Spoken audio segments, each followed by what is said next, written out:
Fala pessoal, tudo bem?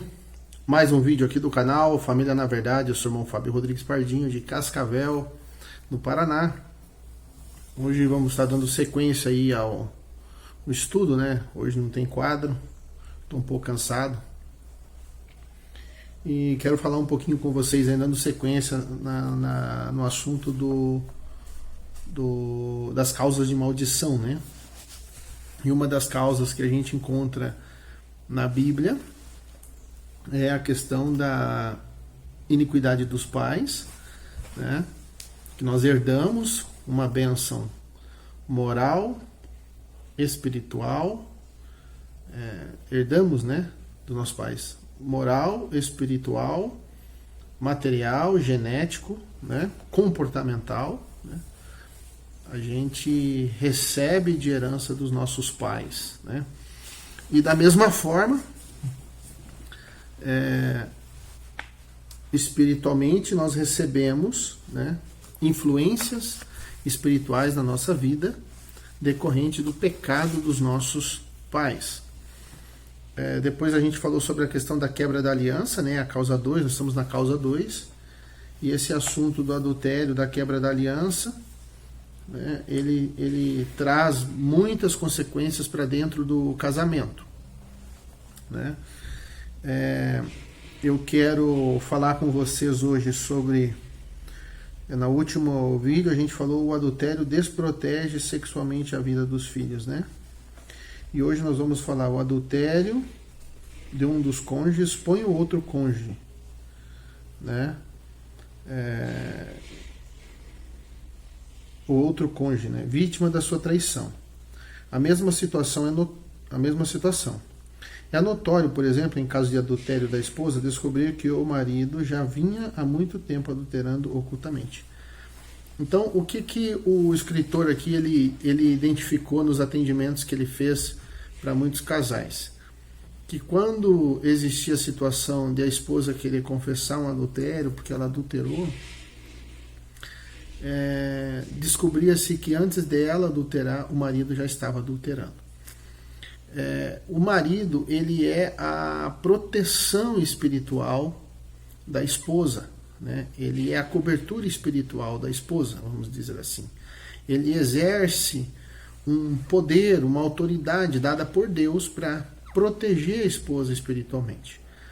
E quando o homem ele vai para a prática do adultério, da imoralidade sexual, ele acaba invocando sobre a vida da esposa o mesmo espírito que ele está nesse momento servindo.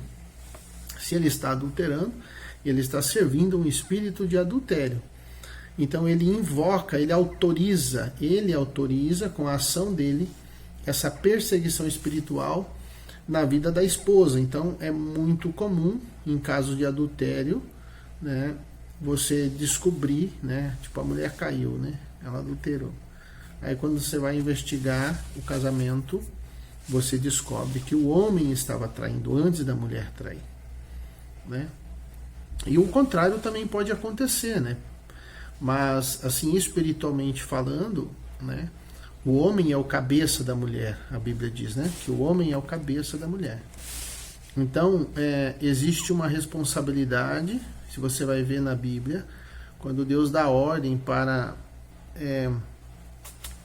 Adão e Eva não comer da árvore do conhecimento do bem e do mal, Deus fala diretamente com Adão, né? Deus fala com Adão, Deus não fala com Eva. Então a responsabilidade do homem pela família, ela é muito grande. Eu posso dizer assim, isso aqui foi uma ideia minha, assim, tá? Que 51% do casamento é responsabilidade do homem, 49% é da mulher. Né? Por que é 51 para o homem? Por que não é 50-50? Porque o homem veio primeiro. Por exemplo, você não pode cobrar do seu filho que ele tenha a maturidade e o discernimento que você tem. Por quê? Porque ele é uma criança.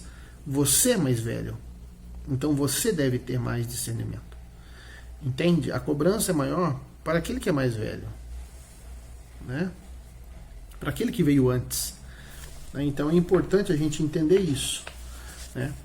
Deus vai cobrar de nós, homens, o que nós fizemos com as nossas famílias. Né? O que nós fizemos com o nosso casamento, com a nossa esposa, com os nossos filhos. Que tipo de espírito nós invocamos sobre a nossa família. É importante a gente entender isso. Né?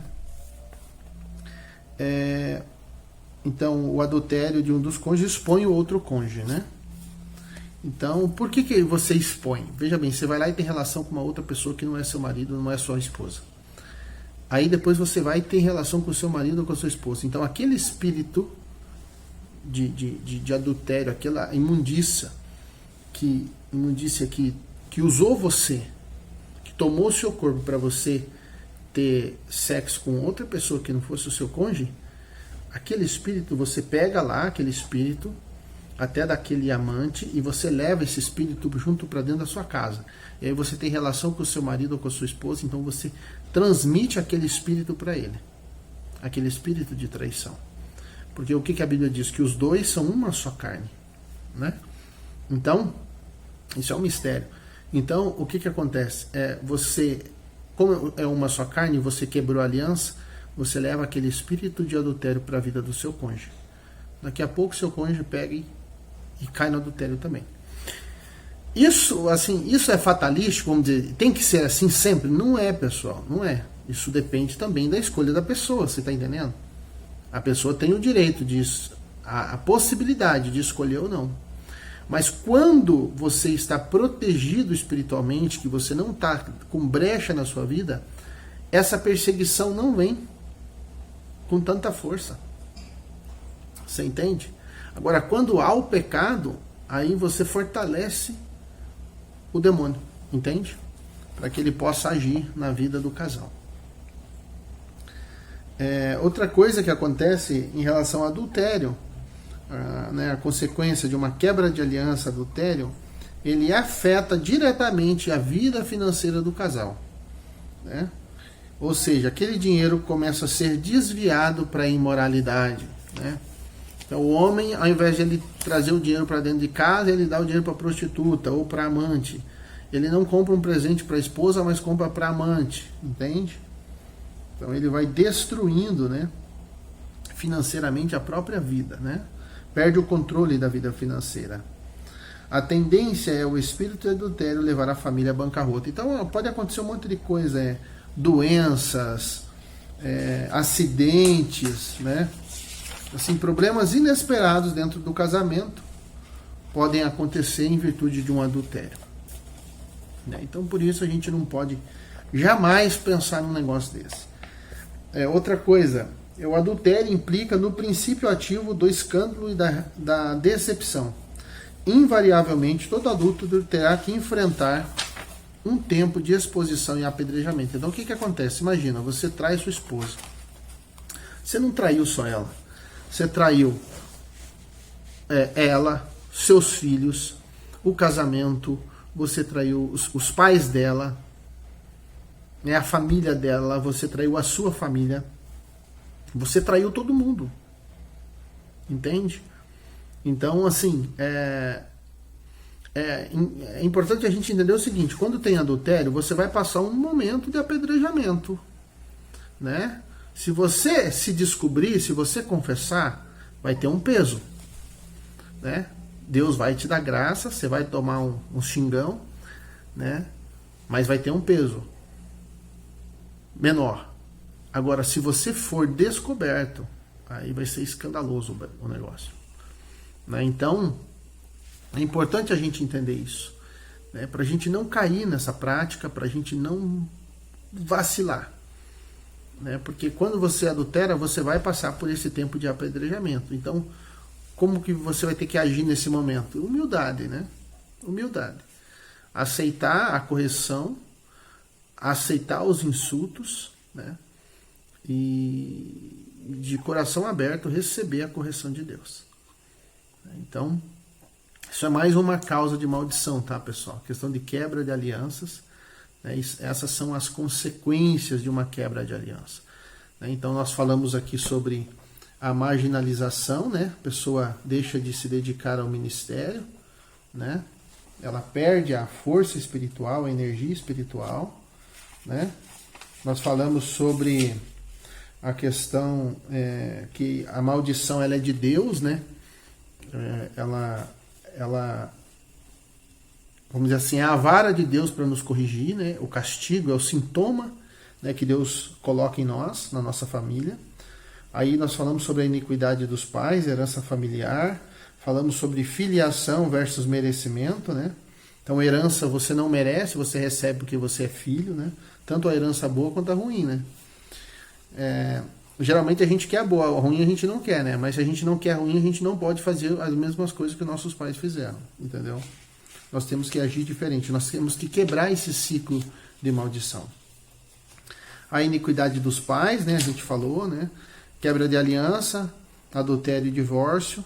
Aí falamos sobre a marginalização espiritual. O adultério perturba emocionalmente o casamento, produz muita briga, né? Muito desentendimento, né? O adultério também traz para dentro do casamento uma terceira pessoa, né?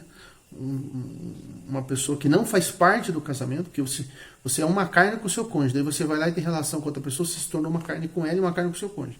Então, é uma perturbação espiritual muito grande dentro da família. Né? Também o adultério endemoniza a cama, rouba de dentro do casamento o prazer sexual. Então, ao invés de você querer ter prazer com a sua esposa ou com o seu marido, você vai querer ter com a amante. Né? E a relação sexual entre vocês vai cada dia esfriar. Né? Tem muito casal hoje que não está tendo relação e acham que está tudo bem, mas no fundo deve ter adultério de uma das partes. Né? Por isso que eles não estão conseguindo se relacionar e vivem brigando. Né? O adultério desprotege sexualmente também a vida dos filhos. Eu falei a questão da pedofilia, né? Crianças abusadas, quando você vai investigar a história dos pais, os pais estão em adultério, estão em fornicação, estão, né, vivendo uma vida imoral, e isso invoca sobre a vida dos filhos esse espírito de abuso. Né? O adultério também expõe o cônjuge, né, a gente falou hoje. O adultério age também na vida financeira e é o princípio ativo do escândalo. Né? Então, Deus, ele fez o casamento para que nesse casamento ele possa se manifestar. Né? Deus se manifesta através do homem e da mulher e dos filhos. Né? Então, é onde Deus mais se manifesta na família. Porque é através da família que tudo existe. Né? Tudo que existe no mundo existe através da família, por causa da família. Tá certo?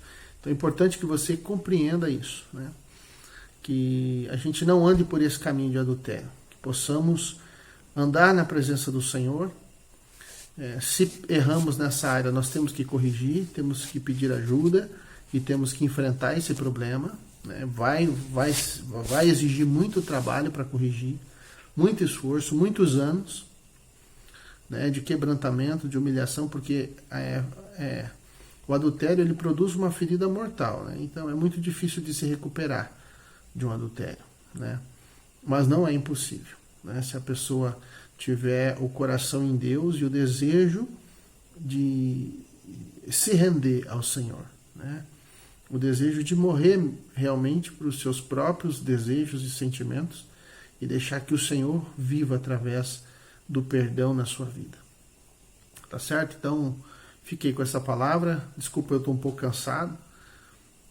Você deve perceber no meu olho, né? Está cansado. Mas eu vim aqui para deixar essa mensagem para vocês. Que o Senhor abençoe sua vida. Olha só. Eu quero dizer uma coisa para você. Não desista de você. E não entregue o seu corpo ao pecado por causa do seu cônjuge. Se ele errou, você não precisa errar.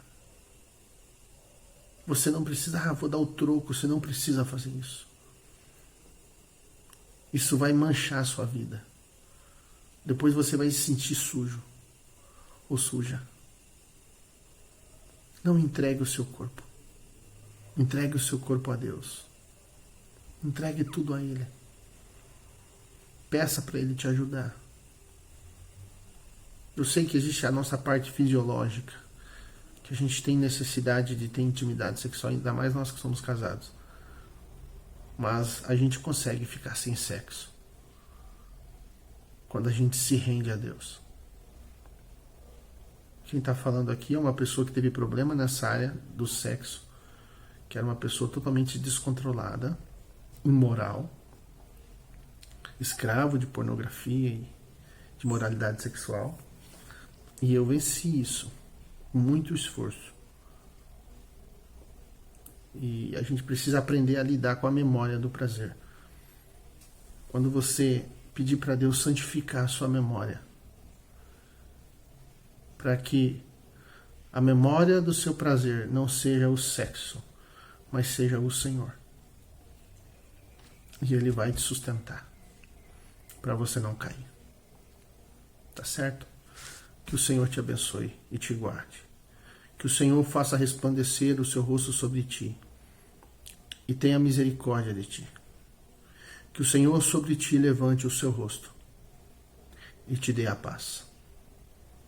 E conhecereis a verdade, e a verdade vos libertará. Até o próximo vídeo.